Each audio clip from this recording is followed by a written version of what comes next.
Adrian. Who else we got? Pippa, Alex, Sue Hart, Tom out in the Netherlands. Well, everybody's moving it. Pam, Nanda, Frank, Liz, Kim Blackmore again, Caroline Day, Dale. You weren't there first this time, mate. So you gotta get your trigger fingers going. Roger, Jonathan Clark up in Scotland, Ken James, Rob Gittos, Carmel, Linda Weatherly, not on the sofa again. No. Saskia out in the Netherlands, Isabel, Helen, how are you doing? Tasha, I can't see everybody, so I'm just looking at the people who, Ginny, Lynn, Erie, out in Switzerland. Yeah, we've got a great international crowd here again today. So thanks for joining us for the second episode of the Spiritual Entrepreneur. And today we're going to look at this whole thing from a different perspective. Obviously, last week we were looking at it from an energetic perspective that raised some interesting questions, and we're going to look at it from a kind of like this is real world NLP and HUNA. So it's not purely HUNA, it's not purely NLP. It's the integration of the two. So what I want to talk about today is my kind of like modified version of Robert Dilts's neurological levels and how that fits in with becoming a spiritual entrepreneur. So let me just, I'm going to move my chair out of the way so I can stand up. Let's look at the flip chart. I'm just going to angle that slightly differently, and so I can bring this in. So entrepreneur obviously presupposes business, that you're in business. And as we talked about last week, a very important thing in business is results. And, the key thing from a results in business perspective is this stuff, whether it be pounds, whether it be euros, whether it be dollars, whether it be yen, whatever it may be. If you're not creating the result of money in your business, then ultimately you're not in business. So this is the real measurement of business success. Then, and from a neurological levels point of view and an NLP point of view, we know that the results that we get, financial results that we get from our business, is down to how our behaviors this is the action. We talked about action last week, and there was a question about whether it takes massive action, or you've got to take action to make money. If you're not taking action to make money in your business, you're not going to make money. And those behaviors are determined by our skills and abilities. This might be things that we need to learn. So, as I've mentioned on a number of sessions before, That might be selling.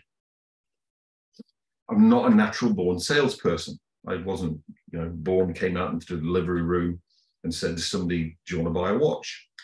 I had to learn how to sell. I needed to learn how to present. Not a natural born presenter.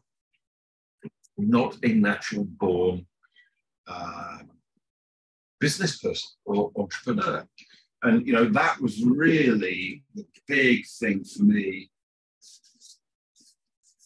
where NLP came in, was that NLP, because it modeled success, gave me a model to be able to sell, to be able to present, to be able to run a business.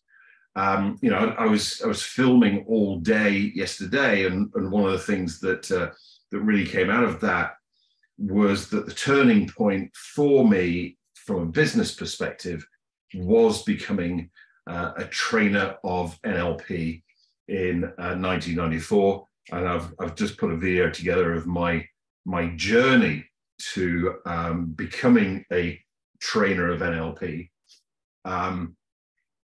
which you'll see on social media soon.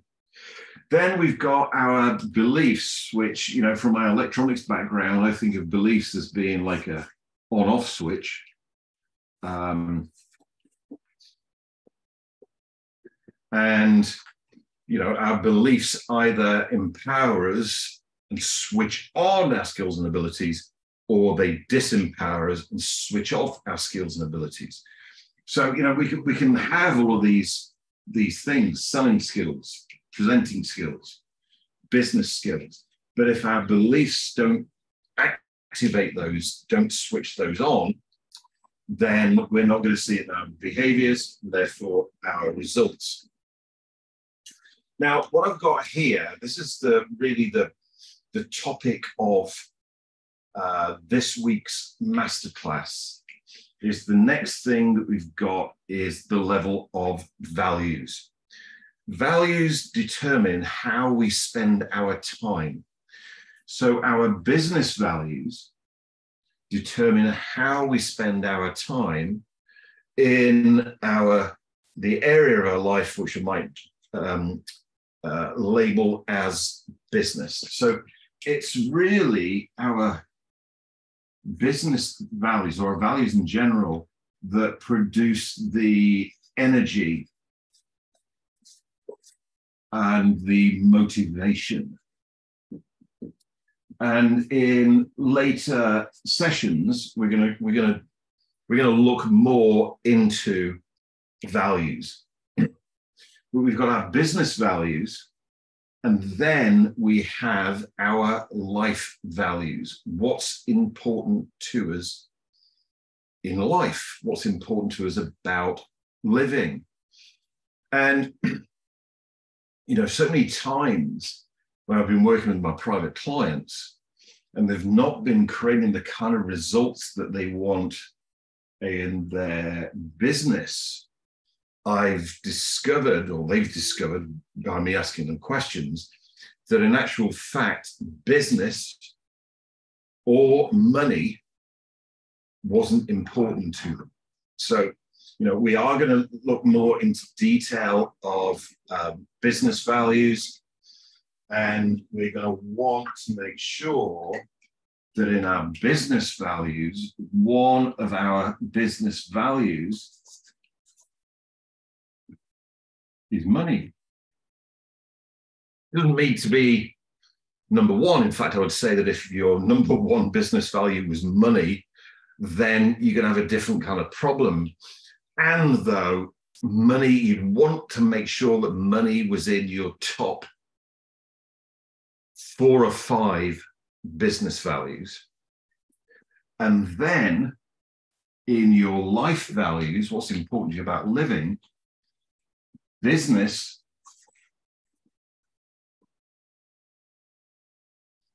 you'd want to make sure was in your top 4 or 5 life values.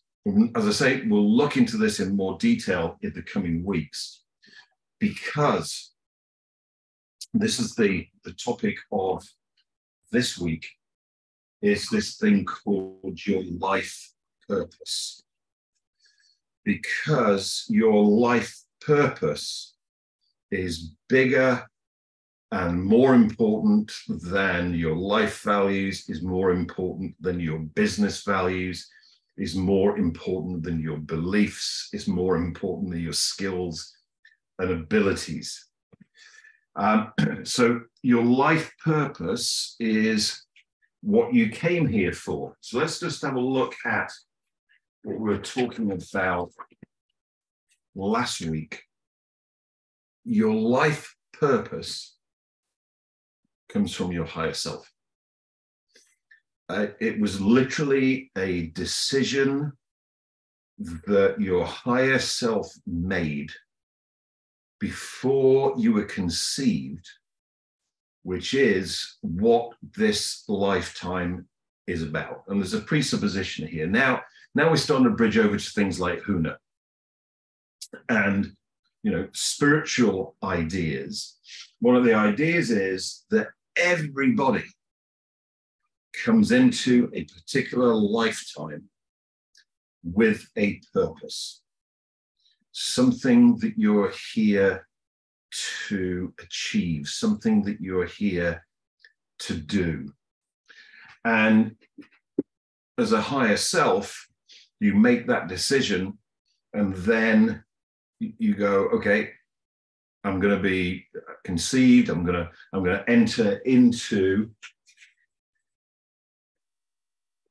this energy vessel, if you like, which obviously our physical body is the ultimate expression of that.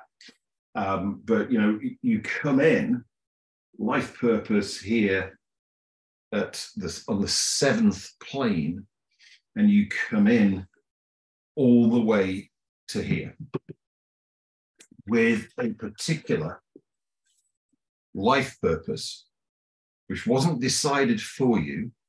You, as your higher self, decided that. And then, strangely, what most people experience is that when they are born, the memory of what that life purpose is deleted.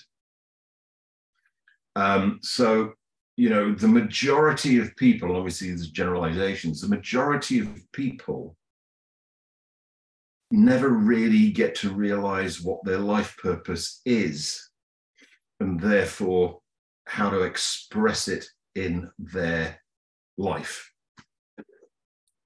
So your life purpose is your internal compass. It's your biggest motivator. It's your biggest creator of energy. It's the biggest creator of drive in your life.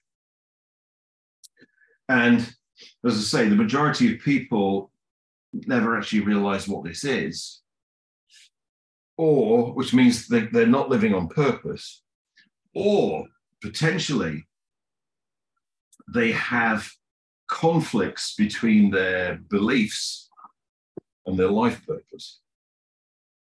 As in, I teach a lot about life purpose on our numerology training. That's one way of discovering what your life purpose is.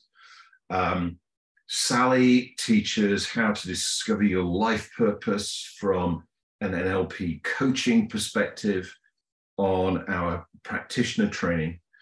And, for many people, when you discover what your life purpose is, for a lot of people, it brings up fear. For a lot of people, it brings up limiting beliefs, as if they go, there's no way I could do that.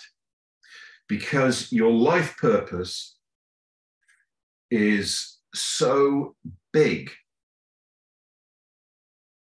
that no matter how much action you take, no matter how long you live, you'll never be done. It's bigger than any goal, which is why it's a continual source of drive, passion, and energy in a person's life. So how do you discover what your life purpose is? Well, there's a number of ways into that.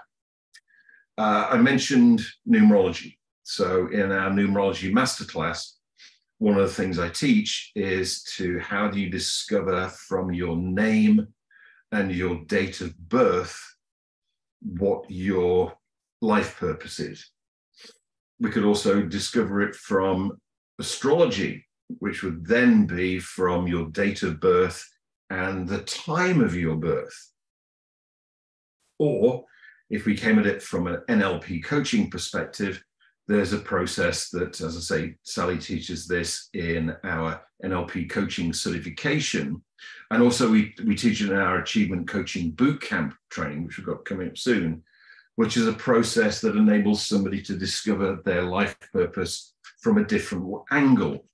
Because when you are on purpose, you have the greatest sense of joy, you have the greatest sense of satisfaction, and you have this greatest sense of motivation. And there are times in a person's life where they kind of just randomly happen to hit upon being on purpose. It might not be in their business area of the life or their job. It could be in any area of your life. So that's another angle in to discover what your life purpose is, or to enable one of your clients, if you like, if you coach you, to discover what their life purpose is. And then also on C21 NLP, in the daily power rituals, there is a ritual called, I can't remember what it's called now. Let me look at it on my phone. The quickening. I've got it. My unconscious mind reminded me. The quickening, which is where I do a guided meditation, take people back to the light at the beginning of their timeline for this lifetime, which is where literally all you were was this. And then you ask your higher self, or you ask the light at the beginning of your timeline, what your life purpose is. Now, why is this really important? Because, I said that your business values create energy, motivation, drive. So do your life values. And the biggest source of energy and drive is your life purpose.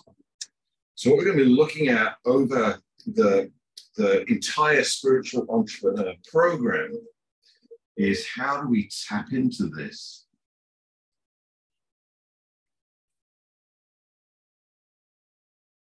and have a business as an entrepreneur, spiritual entrepreneur, which is in alignment with our life purpose. That's a really important step. I'm just going to sit down again now and rearrange the camera a little bit. Because, well, let me share something with you. My life purpose, which I didn't know what it was in the early days, I only discovered it really in 1993, is global transformation. And when you realize your life purpose, you will go, okay, global transformation. What am I going to do next week? Because, when do you finish achieving global transformation? Well, you don't. Then how do you achieve global transformation? Well, the options and choices that you have around your life purpose is pretty much infinite. There's many, many ways that I could achieve or satisfy my life purpose of global transformation. Then from doing further work, doing things like numerology, doing things like HUNA, doing things like the process that Sally teaches on the practitioner training, and we teach on Achievement Coaching Bootcamp, I then got a little bit more detail on that, was that my purpose is for global transformation by changing the thinking of the world. Now, here's an interesting thing here. As many of you know, one of my mentors, very close friend of mine, is the late Dr. Tad James. And I did way more speaking and presenting than one-to-one breakthrough sessions. Whereas Tad did more one-to-one breakthrough sessions and less big audience speaking. And I thought that I was doing it wrong. Let me just admit somebody into the room here. And I should be doing more of what Tad was doing. But then, from my research, what I discovered was that, Tad had a similar life purpose of global transformation, but his purpose in more detail was by global transformation by healing the inner child. The inner child being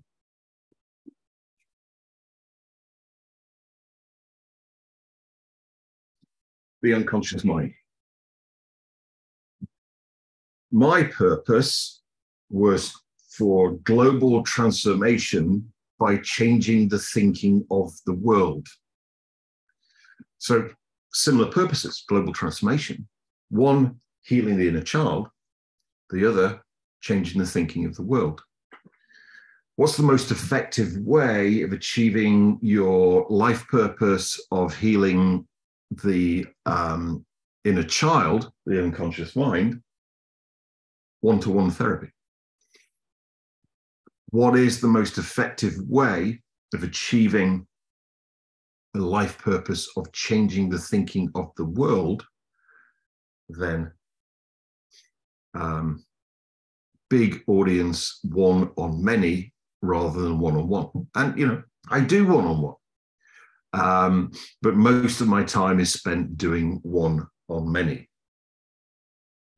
And that's your deepest source of motivation. So discovering your life purpose, and then building a business to make money out of your life purpose is what being a spiritual entrepreneur is all about.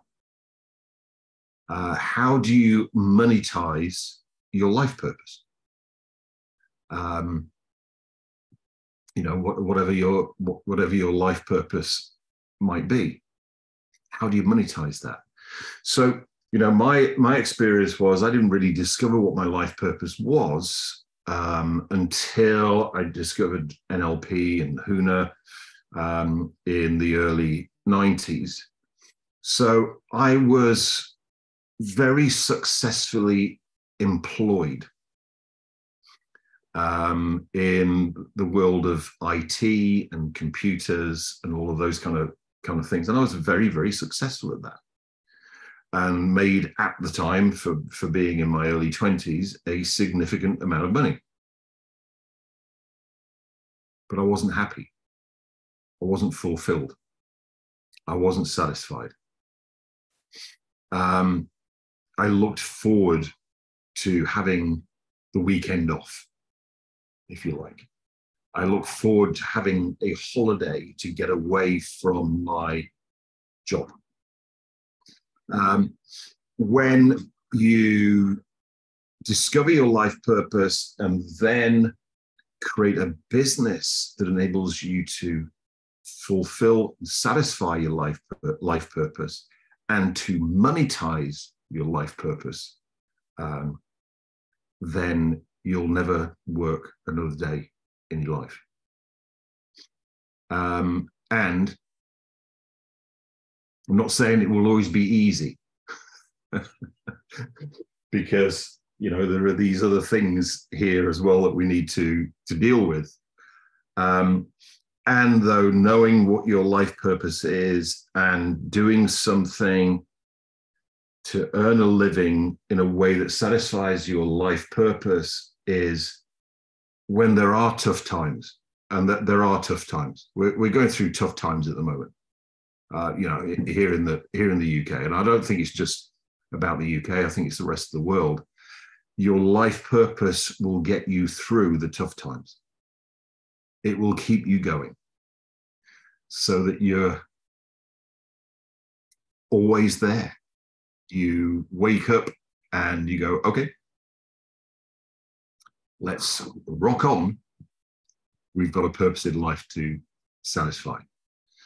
So I would encourage you, if you don't know what your life purpose is to do whatever it takes to discover what that is, whether it's by doing the quickening daily power ritual on C21 NLP, whether it's doing the life purpose process on Achievement Coaching Bootcamp, or on our practitioner training, or doing it via numerology. Either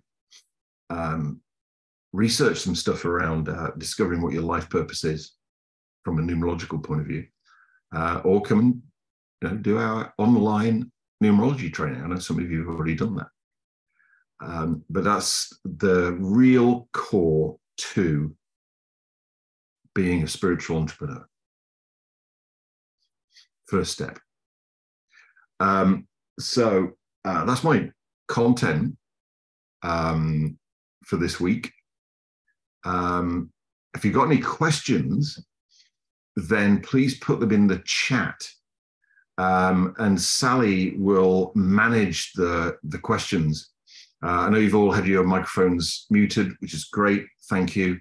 And so then Sally will look at your questions and then ask you to unmute your microphone so that you can ask the question. So it's over to you guys. What questions do you have?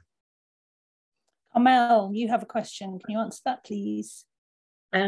Sure. Thanks, Ellie.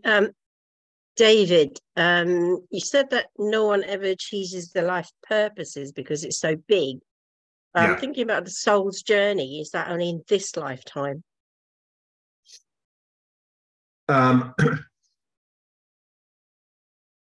You would, I mean, obviously this is just a model. So, you would come into a particular lifetime with a purpose for this lifetime,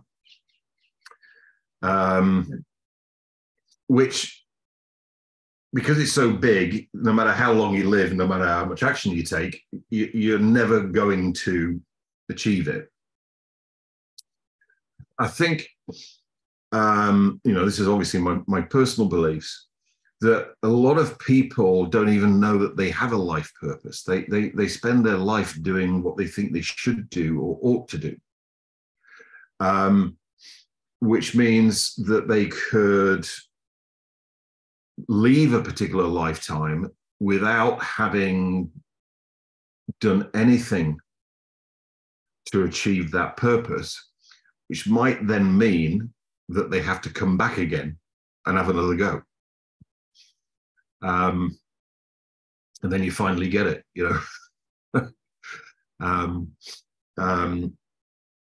There's another process that I take people through on our Huna Level 2 training, which is the idea that before we come into a lifetime, we meet with our what might be called your higher council and to decide what your life's about.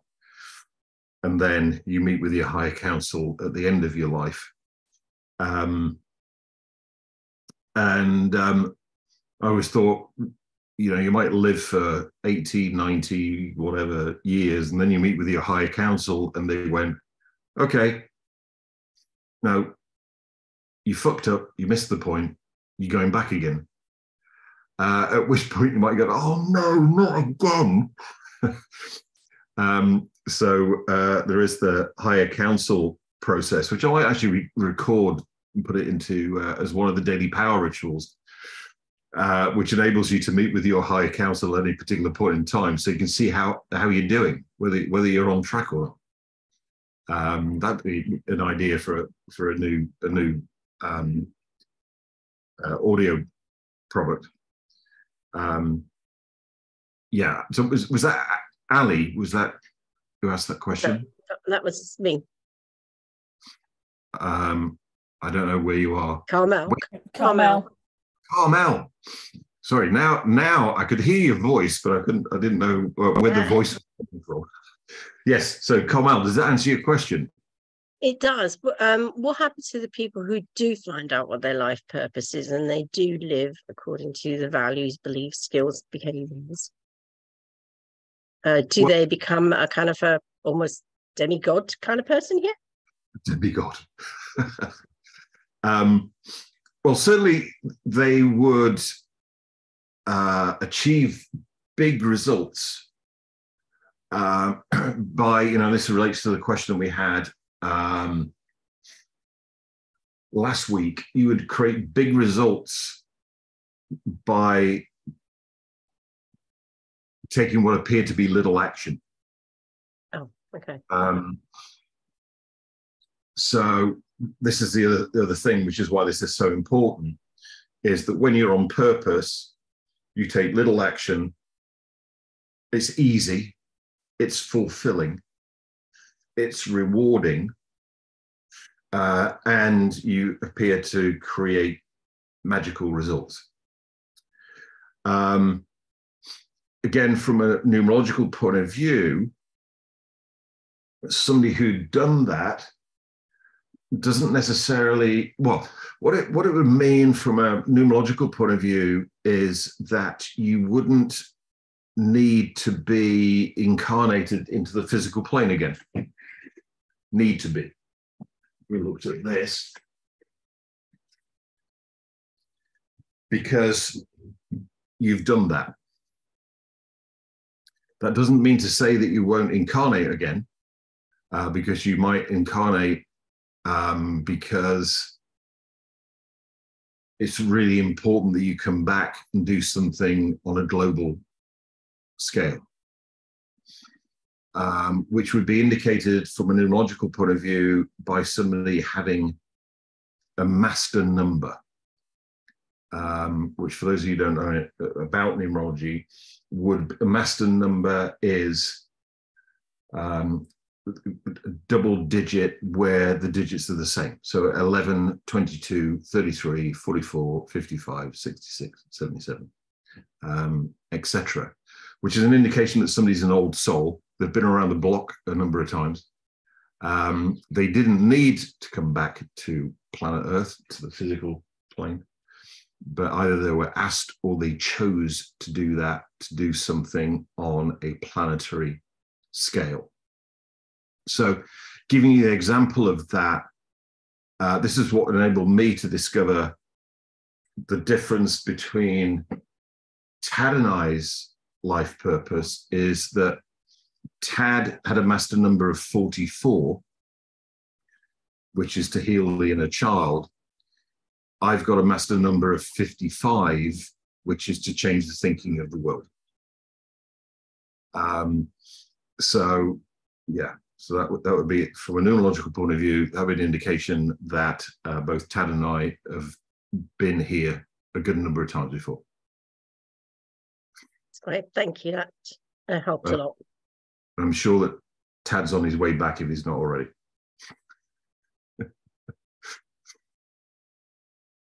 Thank you. That's a pleasure, Colin. Thank you.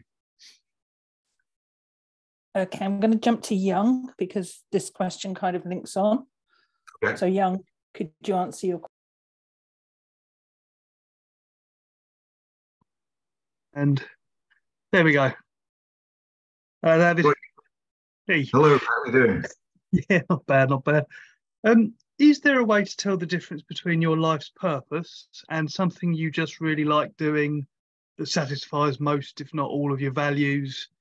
I mean, like if you, I don't know, if you found something you thought, yeah, this is it, this is going to lead me to the light, and you just kept on doing it, but it might not be. You get it. Yeah.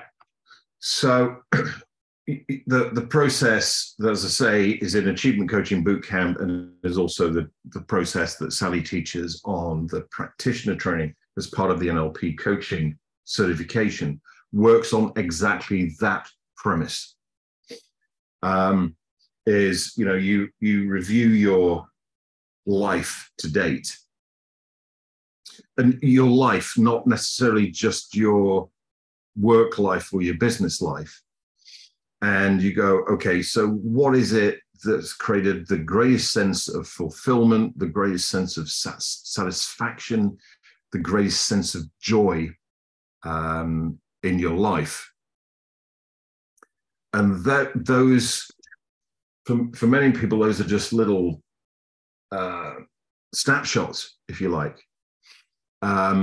But then when you look at it from a pattern in your life, you go, okay, these are the things that have consistently provided me with the greatest amount of satisfaction, greatest amount of joy, greatest amount of fulfillment. So yeah, that's one of the ways of discovering what it is, what your life purpose is. Right, I see what you mean. So it's less specific, I suppose, to a point. You work out what gives you these things, and that's where you start, rather than going, I really like being a librarian or whatever. Yeah, it will, by its very definition, if we looked at that diagram that I drew, let me just bring it back up again. This diagram here, that top level is specific, and the further down here you go, it becomes more abstract. So your life purpose, by its very definition, will be abstract. And therefore, there'll be multiple ways of achieving your life purpose. If I just gave my own personal perspective, things that created a great sense of joy for me when I was growing up, my early teens was stage magic. I loved doing, and I did do magic shows. Then in my mid-teens, my greatest sense of joy came from being an Elvis impersonator. And I wanted to go into the music business. But my mum and dad said, no, you're not going into the music business. You'll get a proper job, which I did. You know, I did well at that from a financial point of view. But, you know, now quite often I think that for the last 33 years, personal development and spiritual development is my gig. That's what I do. You know, it's like, it's the integration of being a stage magician, being a rock and roller, and doing personal development. So there's the continuum, if you like. And then I had this break where I just went into the city and did computers for 5 years, but didn't work long term. Right. Does that answer your question? Yes, very much so. Thank you for that. Cheers, mate. Thank you. Cheers.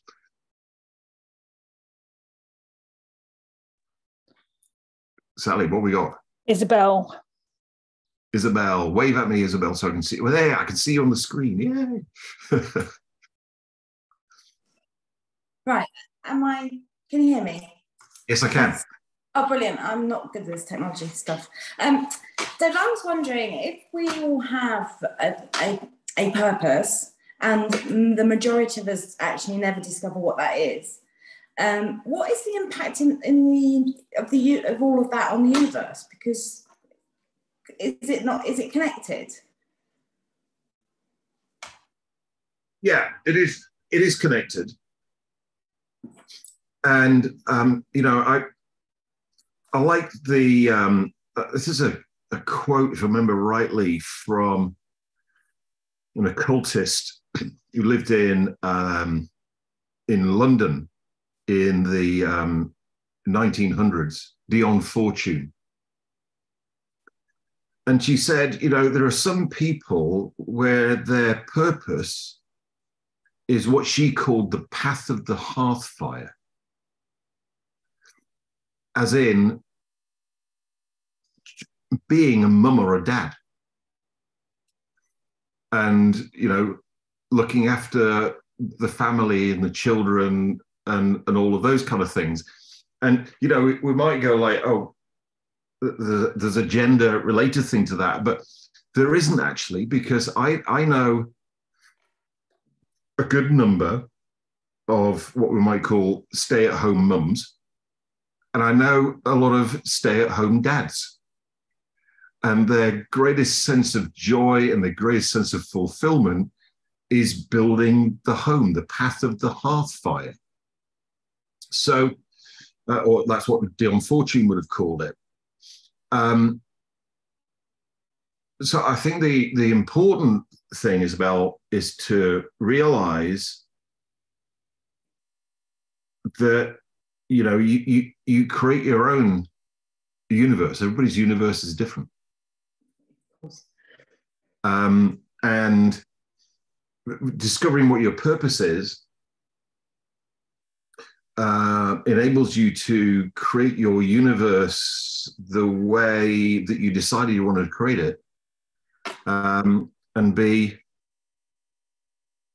satisfied and fulfilled. So if I manage to create my universe, I haven't made it yet and I'm running out of time, but I'm sure I will get there. Does it matter on whether everyone's universe is aligned? That's a really good question. So from a higher self perspective, and I kind of like say this, particularly on Guna trainings, in a joking way, is that the creator of your universe is your higher self. That's the you. That's the infinite you. That's the you that's always existed. And your higher self resides in a place beyond space and time. So, one of the things I say jokingly on our Huna trainings is, I wonder if David's going to, as my higher self, I wonder if David's going to wake up today and realize he has a higher self. Oh, well, maybe not. Perfect.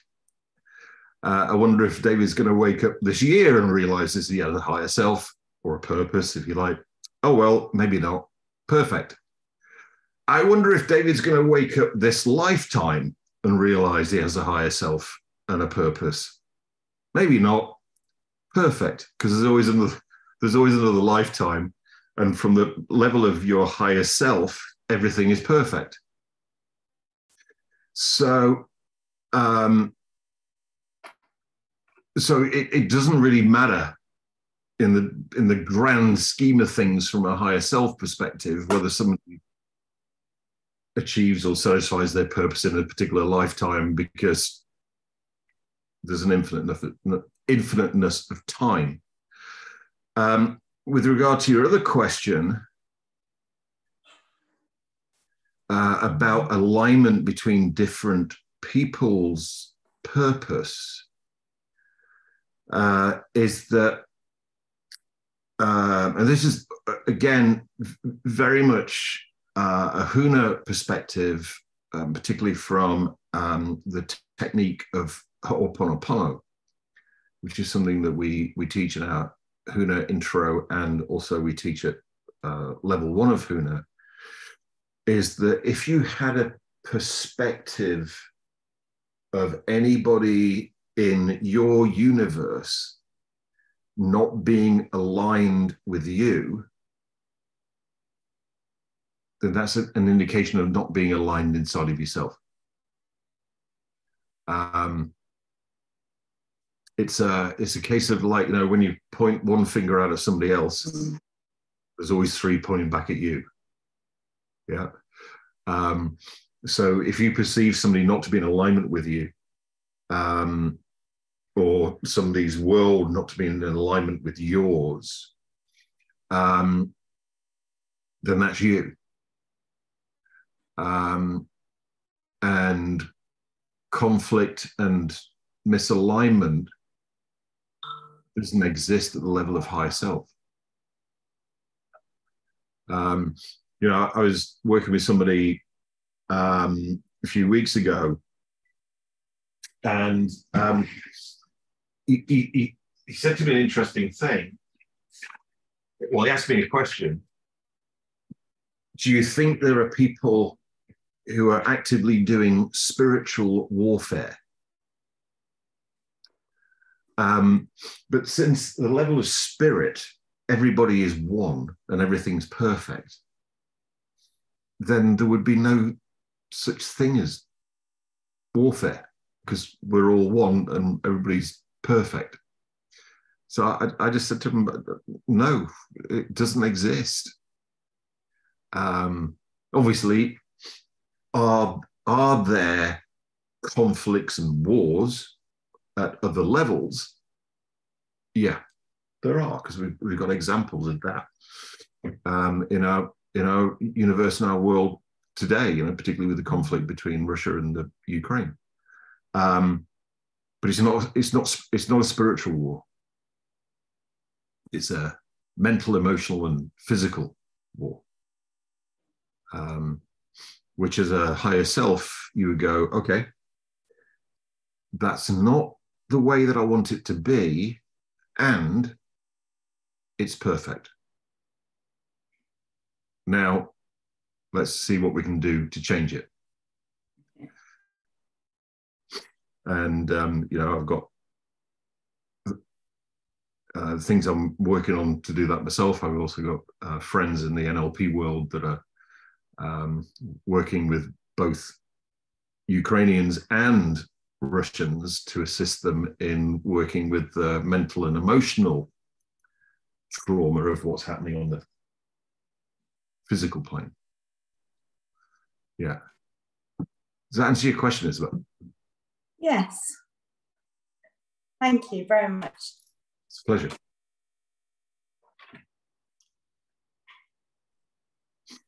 Okay, Jonathan Clark, you're up. Jonathan, I can see you there. Hi, Dave. Good to connect with you. Hello, everybody else. Very well. 2 good quick questions. One was around values. I've never considered business or money as values before. I've always used the value behind them, i.e. security or whatever it might be. So Sally's just answered this to me in the chat. Do we now consider business and money as values? Was question 1. Question 2 was, why would your life purpose be deleted at the moment of birth so that you don't know what it is? Okay. So, yeah, let me answer the first question first. We will do, I think it might actually be the next episode where we'll talk more about values. But yes, certainly in business, career, we would take money as being a value. I know one of the things is, and let me just clip this, so because I love props. Just a second, Jonathan. I'm just going to go and get something.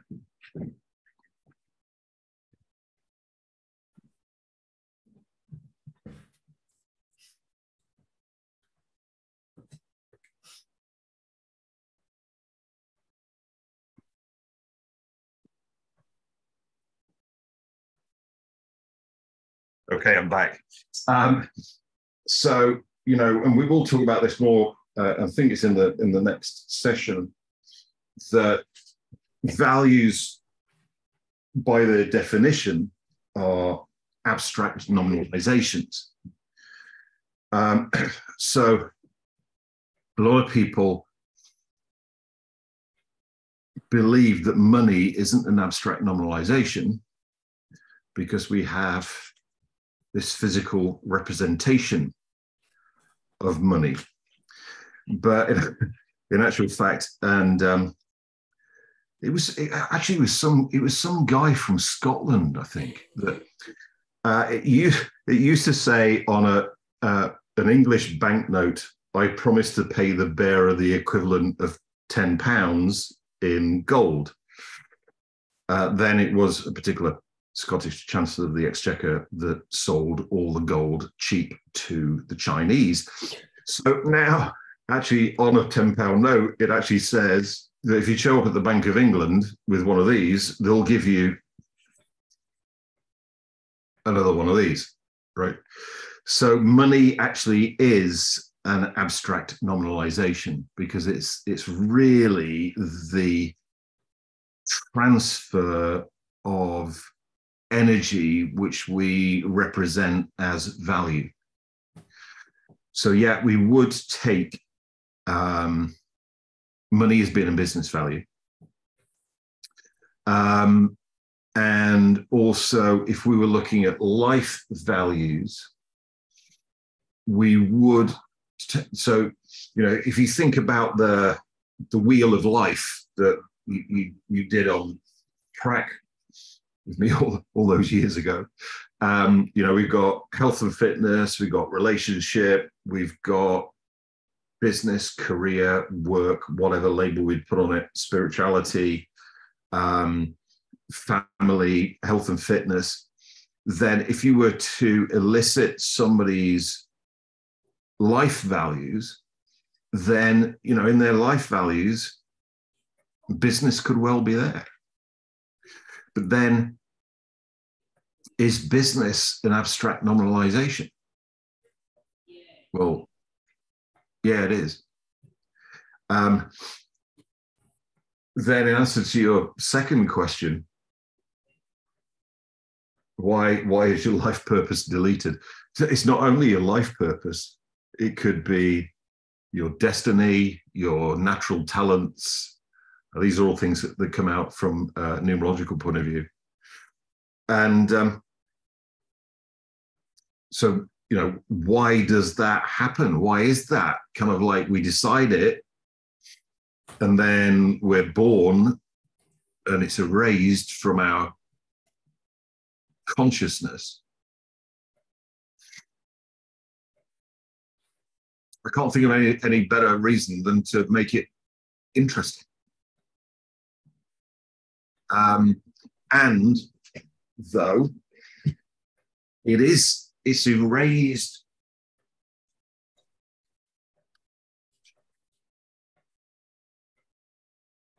at this level, but not at that level. So therefore, if you learn how to communicate with your unconscious mind, if you learn, therefore, how to communicate via your unconscious mind with your higher self, then you can discover all those things which for most people they're not consciously aware of.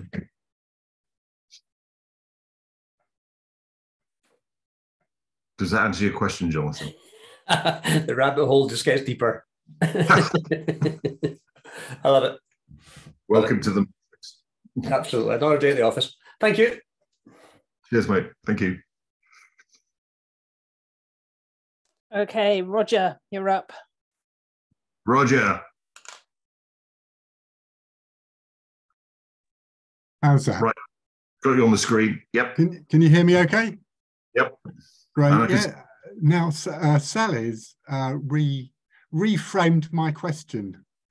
Okay. She has that canny ability like you.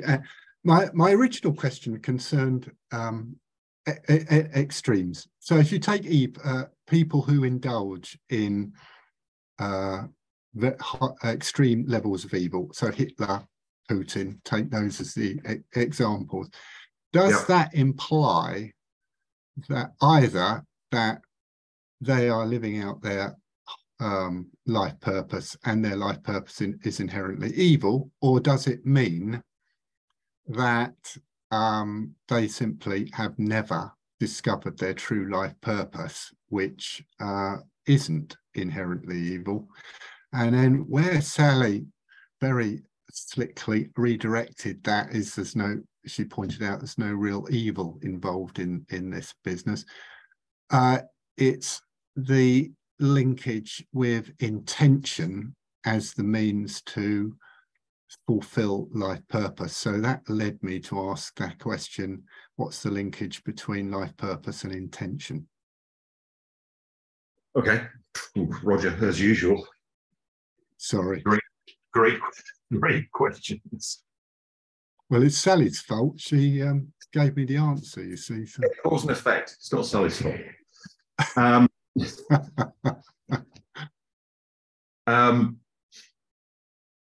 So your life purpose is abstract.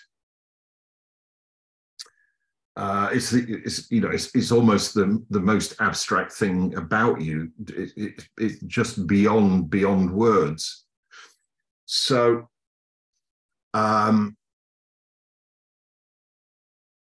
if you, and it was interesting actually. Years and years ago, this would have been in 1990. So what's that? 33 years ago. I learned how to do the psychometric profile, the DISC profile. And so the DISC, C is conformity, as in, the amount of conformity that somebody has. But my conformity came out as 0. To which the person who was actually teaching us the process said, if you didn't have the values that you have, you would probably be either a serial killer or somebody like Hitler. Which I'm going to, okay. Obviously, I hadn't learned the feedback sandwich. So if you think about it as like, if we just took my purpose, global transformation, changing the thinking of the world,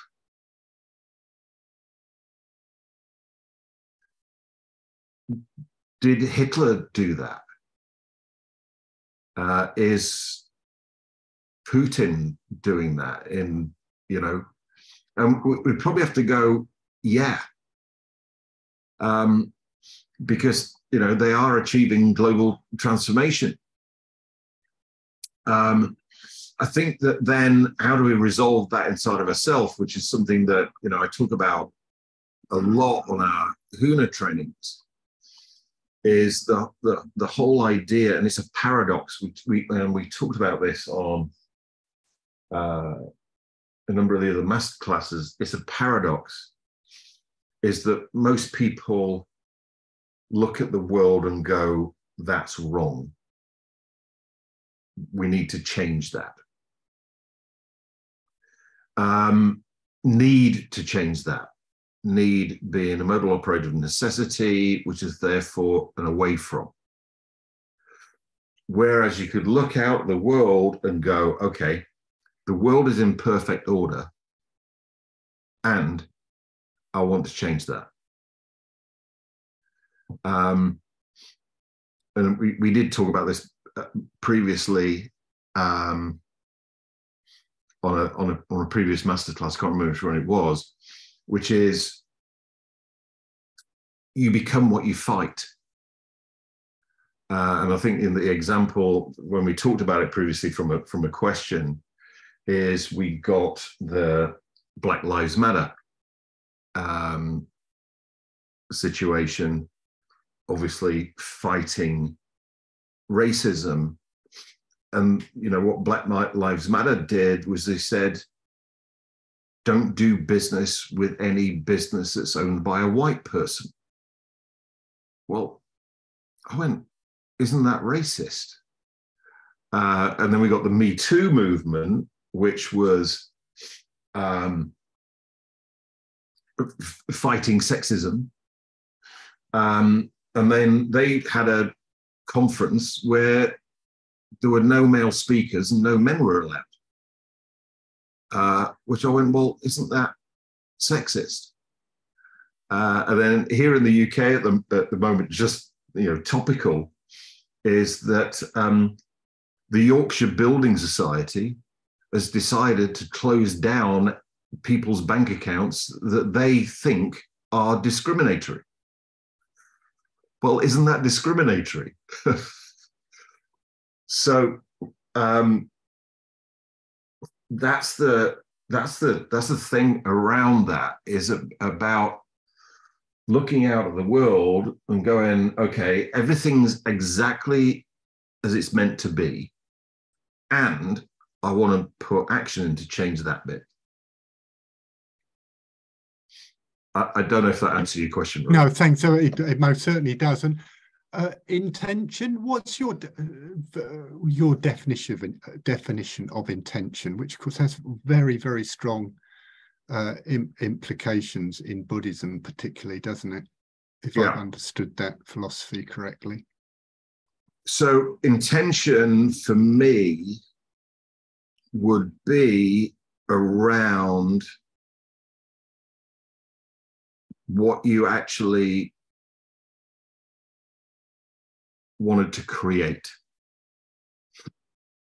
And if we looked at this here, and we looked at values, and particularly, you know, I know you've done our values level masterclass, is that, you know, some people, because of their beliefs and their values, have a situation where their belief is that if they're going to win, somebody else is going to have to lose. So then their intention is to make the other person lose so that they can win. A great example of that in the business world was that, obviously we've got a good number of years ago, was that Fujifilm had a 2 words mission statement, which was kill Kodak. They believed that if they were going to win, they had to kill the business called Kodak, and they successfully did that. Yeah, which comes from values, comes from beliefs, etc., which then creates, their intention therefore was, for us to be able to achieve our business goals, we've got to put this company out of business. Great, thanks, David. Yeah. Sally, any other questions? Yep. These are great questions. Deb Workman has a question for you. Deborah, wave at me so I can see where you are. Oh, got you. Yes. Hi, David. Yay. Hi. Thanks, Sally. My question was, in my numerology report, my soul's desire is visionary healer. Is that my purpose?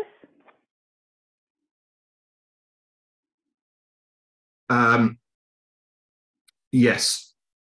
So depending on the way that different numerological systems call it, then definitely from the system that I use and I teach, your soul's drive or your soul's desire is the deepest motivation that you have, which would be your purpose. Yeah. Awesome. So you've got your soul's desire, which is your purpose. You've got your destiny, which is where you're heading. And then you've got your natural talent, which is the easiest way for you to actualize your soul's drive to achieve your destiny. Got it. Yeah. Cool. Yeah. Thank you. It is cool. Yeah. No, thanks, Debbie. That's a good question. Okay, and Adrian, you're up. Hi, David. Hi, everybody. So my question is surrounding the life purpose. I've discovered it thanks to participating in your seminars and also thanks to Huna. And I'm also quite clear on how to do it more specifically. So the life purpose is empowering connections, and it's about connecting people to their inner sense of power, but also connecting people amongst themselves in such a way that they enable each other to increase their sense of power, both individually and collectively. And I am taking action towards it. And I also do constant work to release negative emotions, limiting beliefs, integrate conflicts, and breath work to increase the sense of energy from Huna. And I do get fulfillment from these actions. It just feels like it's getting harder and harder every single step of the way, in the sense that the energy required to take every single step feels like it takes a leap. And I'm not sure whether this is a manifestation of parts or is it a limiting belief. Yeah, that would be my question. What's happening? Okay. So is it parts or limiting belief? Yes.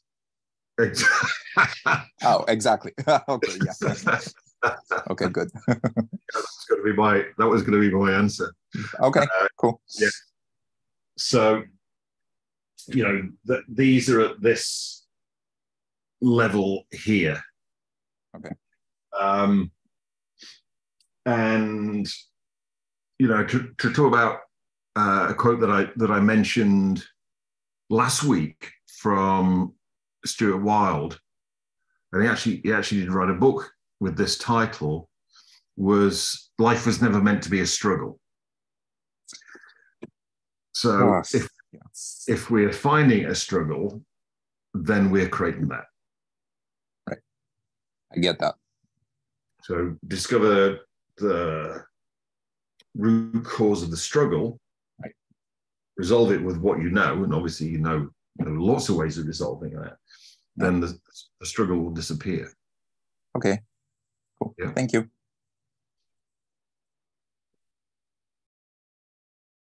I've just got to knock on the door, Sally, so I'm going to have to, because I'm here on my own. Just excuse me for a second whilst I answer that. Are there any other questions while David's away? If anybody wants to add anything, pop it in the comment. That would be great. And I hope you're all enjoying the session. Cool.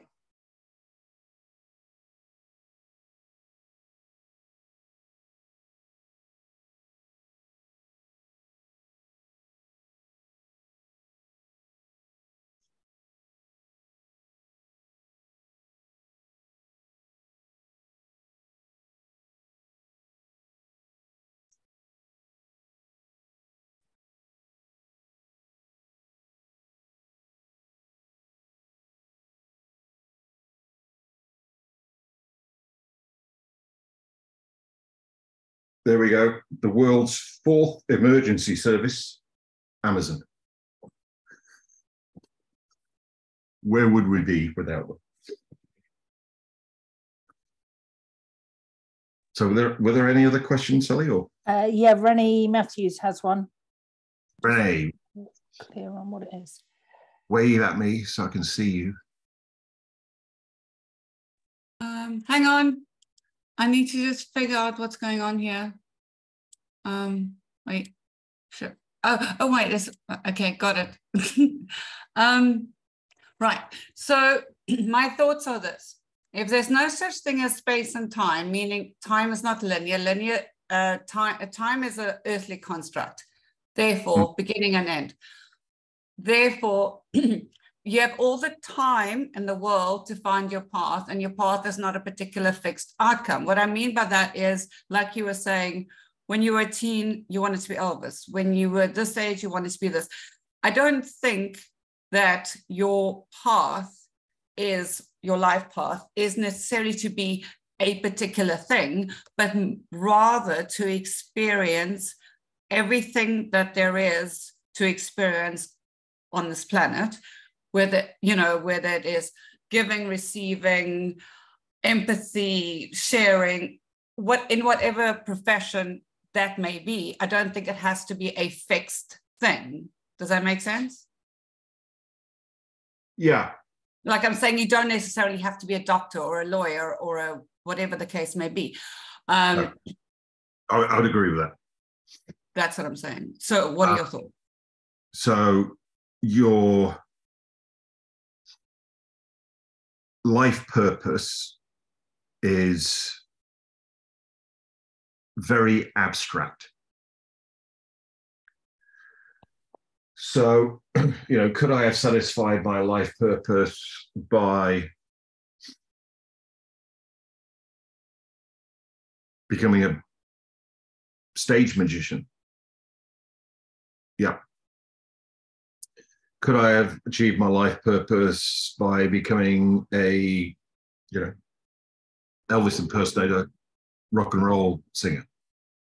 Yeah.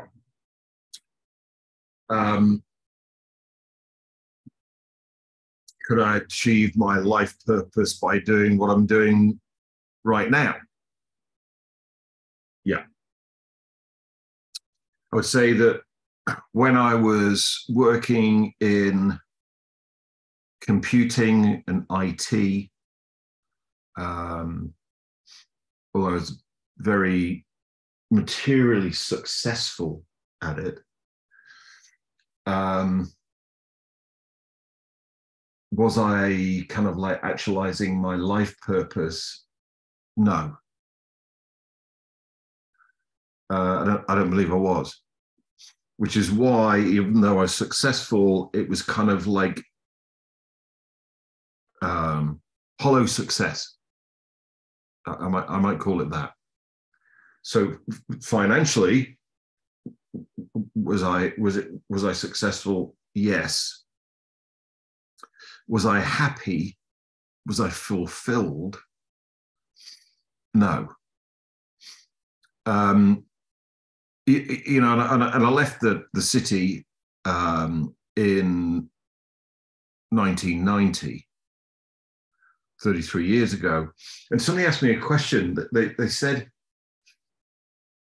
if you hadn't left the city and you kept doing what you were doing, where do you think you'd be now?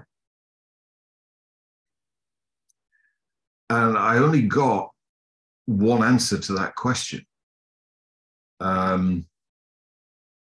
which I shared with them. I said, well, this is the answer I get. And my belief is that if I'd stayed working in the city in the cut and thrust of the computing world, working with traders and all that kind of stuff, I think I'd be dead. I don't think I'll be here. Oh dear. That's also very fixed. I don't think, in my opinion, I don't think anything is that fixed. And I also don't think there's meaning to anything. The only meaning is what we attach to something. So I think everything is relative, good, evil, relevant, irrelevant. Yeah. It's whatever is personal to your experience and your journey.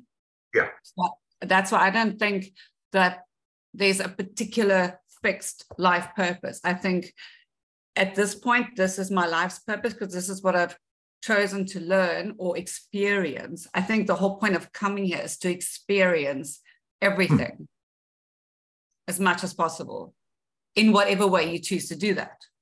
Yes. And that's where the choice comes in. So, it's like, is there free will or predestination? No, I don't agree with that. Yeah. You predestine what you came here for, and then you have the free will to decide how you're going to actualize that or not.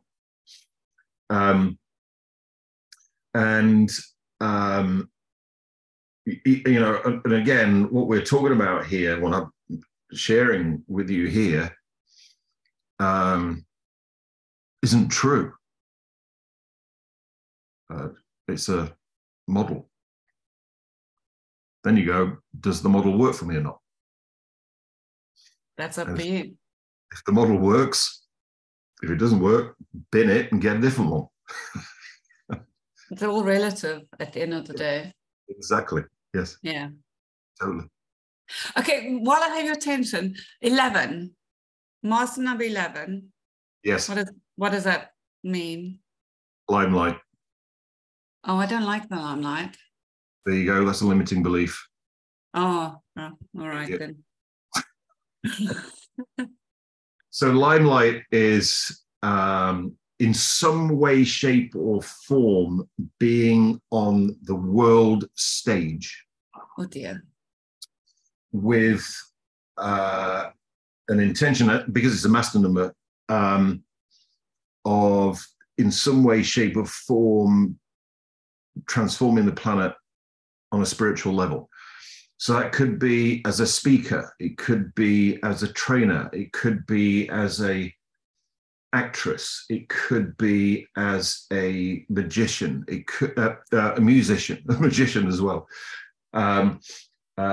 could be as a authoress, but in some way, shape, or form being on the world stage. Okay, I'll think about it. Thanks, David. Like I say, when you discover what your purpose is, doesn't necessarily mean that you like it. True. That just means you've got some work to do. Change your beliefs, change your emotions around it. You know, I always find it very interesting because I know a lot of people in the music business and the music industry.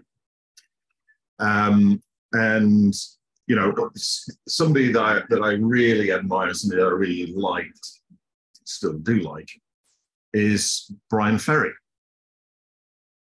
from Roxy Music. What I discovered from an insider in the music industry is that Bryan Ferry has such bad stage fright that he can't get on stage without drinking a bottle of vodka first.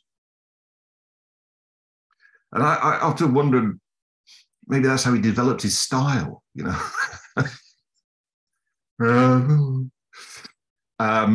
But you know, but is he living out his life purpose? I would say he is. Is he comfortable with this? Well, obviously not. And then there's NLP, timeline therapy, and Huno, which nobody's informed him about yet, which could enable him to let all that go. Yeah. Sally, where we're at? I don't have any more questions. So we are good. Good. Useful session tonight. Good. I'm going to edit the video probably tomorrow now, and I'll get it uploaded. So you better watch the replay. And for those of you that aren't with us because of time zones and other commitments, then thanks for watching the replay. And for those of you that do make it for you know, the physical live session, thank you so much for doing that. Because, you know, for those people who are watching the replays, you being here, asking the questions, your energy makes those recordings, for those people, you know, just adds so much value. And the questions that you guys have are just amazing. And I have no idea what's going to be coming at me. Which, having done this for 30 years, keeps it interesting for me. I like the challenging questions. Questions that have me go like, I'd never thought about that before. And have to come up with what I hope is a good answer. So wherever you are in the world, either good morning, good night, good day, etc. And we'll get that, Sally will get that recording to you later tomorrow. And we'll see you next week. Thank you. Good night. We'll get on with spiritual entrepreneurs. Yay. Thank you. Bye. Bye-bye. Thank you. Hey, everyone. Thanks for joining us. Thanks, John. Pleasure.